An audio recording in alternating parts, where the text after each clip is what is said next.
Hi guys, ako si John, 14 years kidney transplant. Ngayong araw na to magbabasa tayo ng tanong at ito po yun. Hi sir, sana mapansin. Paparehas po tayo ng sakit. CKD stage 4 po ako ngayon. Ask ko lang po, yung nag-stage 4 po ba kayo? Naisipan nyo po ba agad magpa-kidney transplant? Kahit hindi. So yung kadugtong nito yung stage 5. Bago ko sagutin to, magandang umaga po sa inyong lahat. Sir, actually, tama po, parehas tayo stage 4, secondary to CGN, which is stands for chronic glomerulonephritis.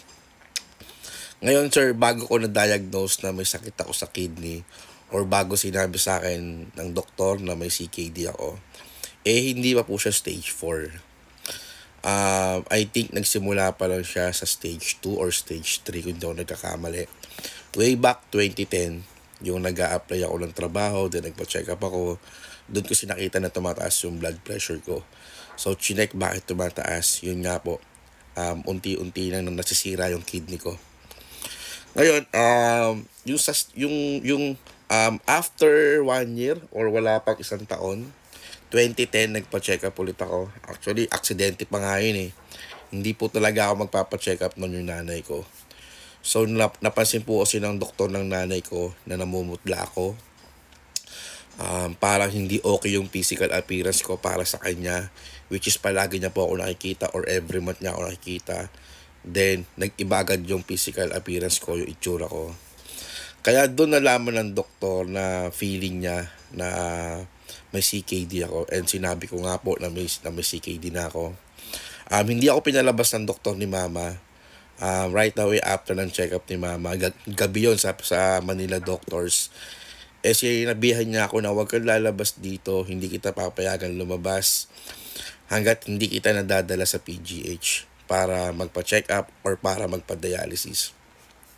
And ayun nga po, nalaman nga po na mataas na yung yung stage ng CKD ko, and unti-unti na pong nalalason or puro lason na po yung dugo ko dahil nga po hindi na nafi-filter ng kidney yung mga toxin, yan, yung mga dumi na mga kinakain natin, ganyan. Ngayon, on the spot, dinialysis po ako sa leeg. Then, nakita nga po doon na CKD stage 4. Sir, sa CKD stage 4 po kasi, para sa akin or sa mga na-experience ko rin na mga kilala ko, talagang for dialysis na po siya. Pero hindi ko po sinasabi, hindi ko po kiniklaim na mag-dialysis na po kayo agad. Ang tanging nakakaalam po yan ay yung doktor nyo. Siya po ang magsasabi kung kailan kayo magpapalagay ng IJ catheter, which is ayun po yung mga for emergency. And also kailan nyo magpa-fistula. May mga kaibigan din kasi ako na inaabangan na ng fistula ng doktor. Ngayon sir, mahirap po talaga tanggapin. Sobrang hirap. Naiintindihan ko po kayo noon na dinidelay nyo po. Yung acceptance po kasi sobrang hirap sa tulad natin na wala namang idea. Tulad nyo rin po ako noon, maniwala po kayo sa akin na wala rin po akong idea, wala akong makausap, wala akong kilala kung sino yung may mga CKD. Buti na lang mayroong mga ganitong group, may mga ganitong nagko-content.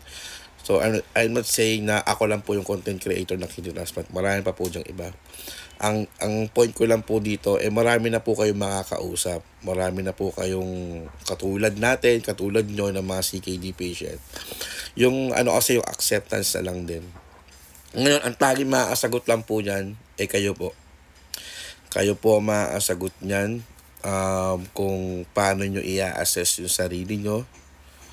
Mahirap din po kasi yung biglaan kayo na aabot ng stage 5.